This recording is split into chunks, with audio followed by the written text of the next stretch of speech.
தோழர்களே, வணக்கம். இது எஸ்டிஆர் டிவிஷனின் உங்களுக்கு தெரியுமா காணொளி காட்சியின் 10வது பகுதிக்கு உங்களை அன்புடன் வரவேற்பது உங்கள் தோழன் நரசிம்மன். வணக்கம். சென்ற திங்கட்கிழமை அன்று நாம் நமது உங்களுக்கு தெரியுமா காணொளி காட்சியை வெளியிடவில்லை.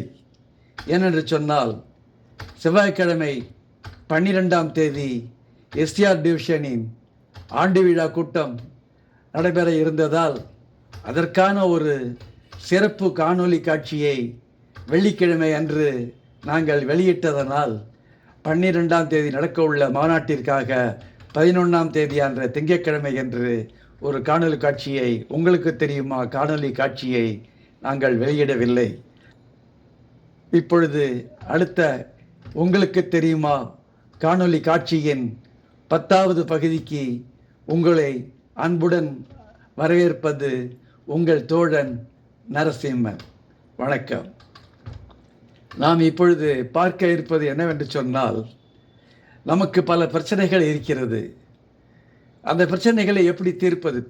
பென்ஷன் சம்பந்தமாக பல பிரச்சனைகள் இருக்கிறது. அவைகளை எப்படி தீர்ப்பது? உதாரணமாக சொல்ல வேண்டும் என்று சொன்னால், நம்மளுடைய பென்ஷன் வரவில்லை என்ற ஒரு நிலைமையும் வந்திருக்கிறது. லைஃப் சர்டிஃபிகேட் கொடுக்காமல் அதை நிறுத்தி வைத்திருக்கக்கூடிய ஒரு நிலைமையையும் பார்த்திருக்கின்றோம். அதுக்கு அடுத்ததாக நமக்கு வரவேண்டிய டிஏ அரியர்ஸை பென்ஷன் ஆஃபீஸில் போடவில்லை என்பதையும் நாம் பார்த்திருக்கின்றோம். அடுத்ததாக உச்சகட்டமாக ஒரு ஃபேமிலி பென்ஷனருக்கு நாம் அப்ளை செய்து வைத்திருந்தோம் என்று சொன்னால் அது வரவில்லை, 2 மாதம் ஆகியும் வரவில்லை என்று சொன்னால் இதற்கு எப்படி நாம் தீர்வு காண்பது என்பதை பற்றி இதில் விளக்க இருக்கின்றோம். நமக்கு பென்ஷன் அதாலத்து இருக்கிறது என்று சொன்னாலும் அது அவ்வளவு சீக்கிரம் நடைபெறுவது இல்லை. அதுவும் நடைபெற்றாலும் பகுதியாக நடைபெறுகிறது என்று சொல்வதனால் அதை நாம் பயன்படுத்த முடியாமல் இருக்கக்கூடிய நிலைமையில் நாம் எப்படித்தான் அதிகாரபூர்வமாக அவர்களிடமிருந்து அந்த என்ன நிலைமையில் இருக்கிறது என்ற விஷயத்தை வாங்க வேண்டுவதற்கு நாம் செய்யக்கூடிய ஒரு சிறிய ஒரு வழிமுறைகளைத்தான் இந்த நேரத்தில் நாம் சொல்ல இருக்கின்றோம். உதாரணமாக இது நாம் கம்ப்யூட்டர் வாயிலாகத்தான் இதை நாம் பார்க்க வேண்டி இருக்கிறது. மொபைல் ஃபோன் வாயிலாக, ஆண்ட்ராய்டு மொபைல் ஃபோன் வாயிலாக பார்ப்பதற்கு அதில் இடம் வசதி இல்லை என்பதனால் இதை நாம் கம்ப்யூட்டர் இருப்பவர்கள் மட்டும் இதை நான் பயன்படுத்த வேண்டிய ஒரு சூழ்நிலை இருக்கிறது. அப்படி இல்லை என்று சொன்னால் நமது அசோசியேஷனுடைய மாவட்ட செயலர்களும் மற்ற தலைவர்களும் அவர்களை அணுகினால் அவர்கள் இதன் மூலமாக உங்களுக்கு உதவி செய்யலாம். நீங்களே அதை நேரடியாக தாக்கல் செய்ய வேண்டும் என்று அவசியமில்லை. வேறொரு மூலமாக, ஒரு தலைவர்கள் மூலமாக, ஒரு அசோசியேஷன் மூலமாக நீங்கள் இந்த கோரிக்கைகளை எழுப்பலாம். அதற்கான வசதி இருக்கிறது. அது என்ன என்பதை பற்றி சொல்லலாம். இது சிபென் பலருக்கு தெரிந்திருக்கலாம். நமது தலைவர்கள், தோழர்கள், தீவிர உறுப்பினர்களுக்கு இது விஷயங்கள் பாதி தெரிந்திருக்கலாம், தெரியாதவர்கள் கூட இருக்கலாம். ஆகையால் இந்த செய்தி தெரியாதவர்களுக்காக நாம் போடுகின்றோமே ஒழிய தெரிந்தவர்களுக்காக அல்ல. ஆகையால் இதை நீங்கள் தெரிந்து கொள்ள வேண்டும் என்பதற்காக இதை நாம் பதிவிடுகிறோம். உதாரணமாக இதனுடைய பெயர் என்னவென்று சொன்னால், சிபென் கிராம் என்ற ஒரு அமைப்பு இருக்கிறது. இது மத்திய அரசால் நடைபெறக்கூடிய ஒரு வெப்சைட்டு.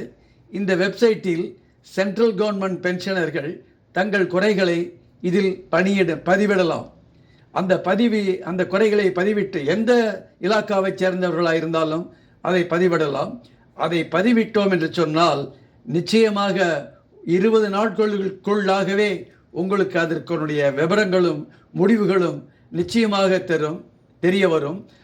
அது நாம் உதாரணமாக நமது பென்ஷன் அலுவலகத்தை பொறுத்து என்று சொன்னோம் என்று சொன்னால், நாம் அதை ஒரு கிரீவன்ஸை பதிவு செய்து விட்டோம் என்று சொன்னால் அது நேரடியாக சிசிஏ தமிழ்நாடு அலுவலகத்துக்கு அனுப்பப்பட்டு அவர்கள் அதை உடனடியாக அதன் மீது நடவடிக்கை எடுத்தே ஆக வேண்டும்.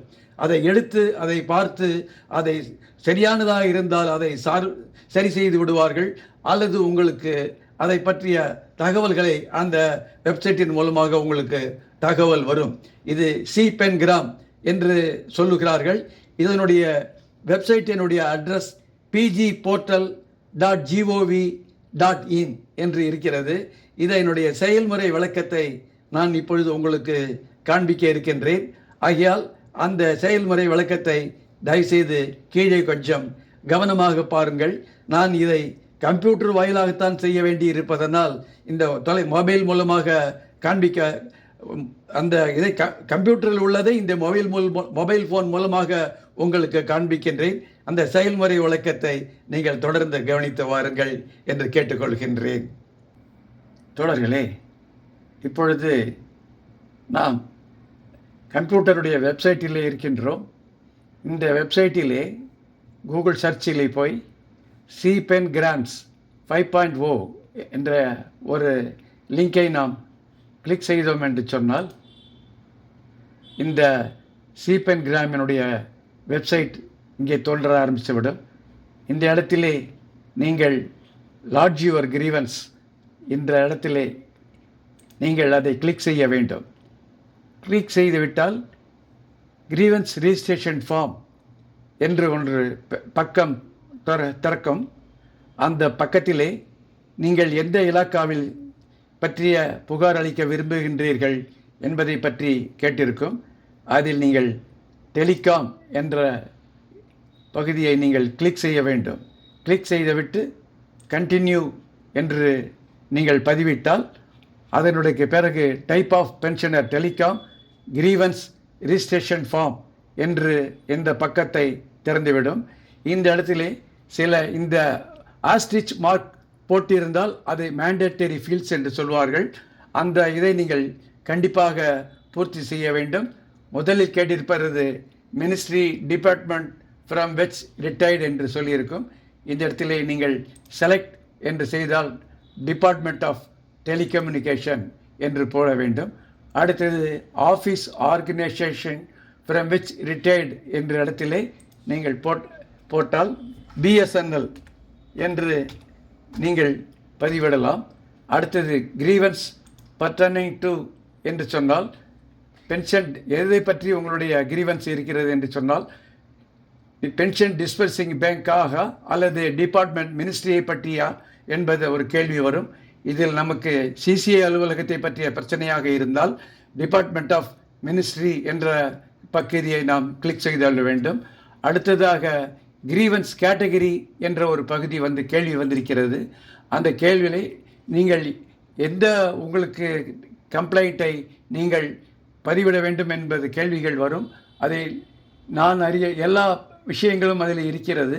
அதை உங்களுக்கு தேவையானதை பற்றி நீங்கள் incorrect sanction pension, incorrect delay, incorrect non-payment of pension, lesser disability pension, corruption, non-specified in the list என்று இதனுடைய தேவையெல்லாவற்றையும் இருக்கிறது. நீங்கள் உங்களுக்கு அந்த பகுதியில் எது தேவையோ அதை நீங்கள் உங்களுடைய பிரச்சனை எதுவோ அதை நீங்கள் இதை பதிவிடலாம். இதில் உங்களுடைய பிரச்சனை அதில் இல்லவில்லை என்று சொன்னால் not specified in the list என்ற இதை நீங்கள் அமைத்து விடலாம். அடுத்தது உங்களுடைய PPO நம்பரை நீங்கள் இங்கே பதிவிட வேண்டும். 60200705122158 பதிவிட வேண்டும். அதுக்கு அடுத்ததாக மேல் ஃபீமேலாக என்று கேட்கும் பொழுது மேல் என்று பதிவிடலாம். நேம் ஆஃப் த கம்ப்ளைண்ட் என்று சொன்னால் நமது பெயரை அதிலே பதிவிட வேண்டும். எஸ் நரசிம்ஹன் என்று என்னுடைய பெயரை பதிவிட வேண்டும். Is the complaint and the PPO holder the same person. நான் உங்களுக்கு முன்பே சொல்லியிருந்தேன், நாமே நமக்குடைய பிரச்சனைகளை பதிவிடலாம், இல்லை மற்றவருடைய பிரச்சனைகளுக்காக தொழிற்சங்க தலைவர்கள் அவர்களுடைய இந்த பதவியை பதிவிடலாம். இந்த இடத்திலே நாம் அதற்கான சரியான ஒரு பதிலை தாக்கல் செய்ய வேண்டும். அடுத்ததாக பென்ஷனர் ஏஜ் என்று வரும்பொழுது பிலோ 8 years என்பதை நீங்கள் பதிவிடலாம். இமெயில் ஐடி என்ற இடத்திலே உங்களுடைய இமெயில் ஐடியை பதிவிட வேண்டும்.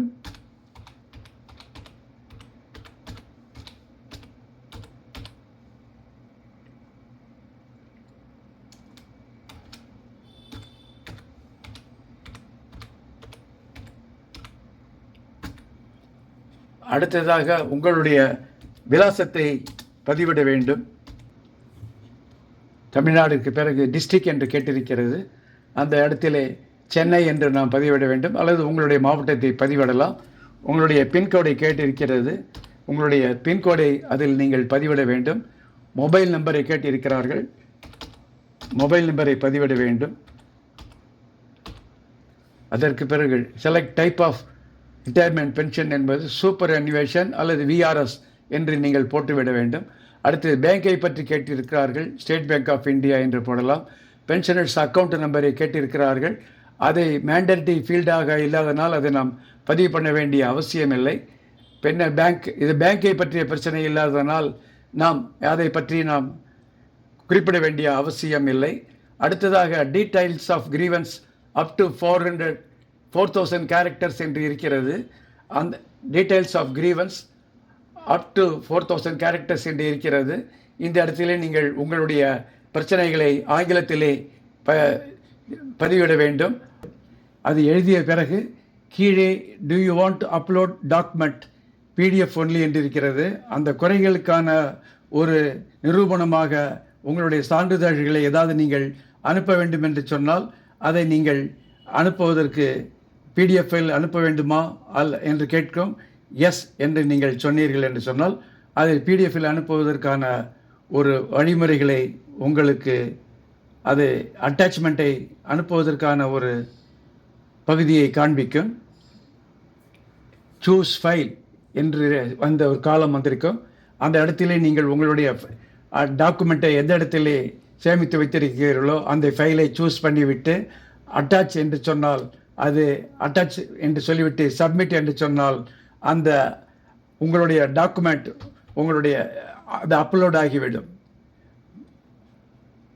இதற்கு பிறகு அது அப்லோட் ஆன பிறகு அந்த கேப்சாவை இந்த இடத்திலே நீங்கள் பதிவு செய்துவிட்டு சப்மிட் என்று சொன்னால் அந்த சப்மிட் என்ற பட்டனை கிளிக் செய்தார்கள் என்றால் உங்களுடைய கம்ப்ளைண்ட் ரிஜிஸ்டர் ஆகிவிடும். இந்த கம்ப்ளைண்ட்டிற்கு அவர்கள் உடனடியாக அந்த தமிழ்நாடு சிசிஓ அலுவலகத்திற்கு அனுப்பி விடுவார்கள். அவர்களிடமிருந்து குறைந்தது ஒரு வாரத்திற்குள்ளாகவே உங்களுக்கு ஒரு தொலைபேசி அழைப்பு வரும், அல்லது உங்களை பிரச்சனையை தீர்த்ததற்கான ஒரு அறிவிப்போ ஒரு செய்தியோ வரும். அதனுடைய அந்த முடிவினை நீங்கள் மறுபடியும் இந்த குறைகளை பதிவு செய்த பொழுது உங்களுக்கு ஒரு ரெஃபரன்ஸ் ஐடி நம்பர் கொடுப்பார்கள். அந்த ரெஃபரன்ஸ் ஐடி நம்பரை நீங்கள் பத்திரமாக சேமித்து வைத்துவிட்டு திருப்பதி இதே pgportal.government.in என்ற வந்து உங்களுடைய பழைய மறுபடியும் இதை நாம் reminder clarification grievance feedback appeal என்ற மேலே இருக்கக்கூடிய இடங்களிலே நீங்கள் உங்களுடைய வியூ கிரீவன்ஸை பற்றி பார்த்துவிட்டு அது என்ன வந்திருக்கிறது என்ற ஒரு தகவல் உங்களுக்கு தெரிந்துவிடும். இந்த முடிவின் மீது உங்களுக்கு திருப்தி இல்லை என்று சொன்னால் இதற்கு நீங்கள் அப்பீல் கூட செய்யலாம். தொடர்களே, இப்படித்தான் நீங்கள் உங்களுடைய குறையை இந்த இடத்திலே நீங்கள் பதிவு செய்ய வேண்டும். இதை பதிவு செய்தீர்கள் என்று சொன்னால் நிச்சயமாக உங்களுக்கு ஒரு தீர்வு ஒரு 20 நாட்களுக்குள்ளாக கிடைக்கும். அதற்கு முன்பாகவே கிடைப்பதற்கான வாய்ப்பு இருக்கிறது. சிசிஐ அலுவலகத்தில் இருந்து ஒரு வாரம் 10 நாட்களுக்குள்ளாகவே உங்களுக்கு ஒரு தகவல் வரலாம். நீங்கள் உங்களுடைய நிலைமையை பற்றி தெரிந்து கொள்ள வேண்டும் என்று சொன்னால், உங்களுக்கு எந்த தகவலும் வரவில்லை என்று சொன்னால் மீண்டும் இந்த பிஜி போர்ட்டலுக்கு சென்று உங்களுடைய ரெஃபரன்ஸை நீங்கள் கொடுத்து அதனுடைய நிலைமை எப்படி இருக்கிறது என்பதை ட்ராக் செய்து பார்த்து கொள்வதற்கு கூட ஒரு வசதி இருக்கிறது. சப்போஸ் இந்த முடிவு அவர்கள் கொடுத்திருக்கின்ற உத்தரவோ அல்லது முடிவோ உங்களுக்கு திருப்தி இல்லை என்று சொன்னால் அதை எதிர்த்து நீங்கள் அப்பீல் செய்வதற்கு கூட ஒரு வாய்ப்பு இருக்கிறது.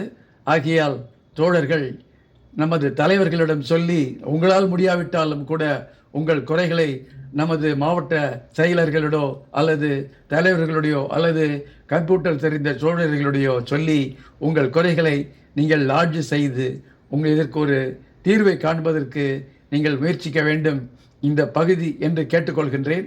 இந்த பகுதி உங்களுக்கு மிகவும் உபயோகமானதாக பயனுள்ளதாக இருந்திருக்கும் என்று நினைக்கின்றேன்.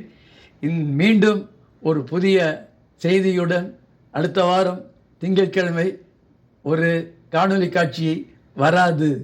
ஏனென்று சொன்னால் நான் வெளிநாடு செல்ல இருப்பதனால் ஒரு 10 நாள்களுக்கு அடுத்த காணொளி காட்சி ஒரு வாரம் கழித்து பிறகுதான் வரும். அதுவரை உங்களிடமிருந்து விடைபெறுவது உங்கள் தோழன் நரசிம்மன். நன்றி, வணக்கம்.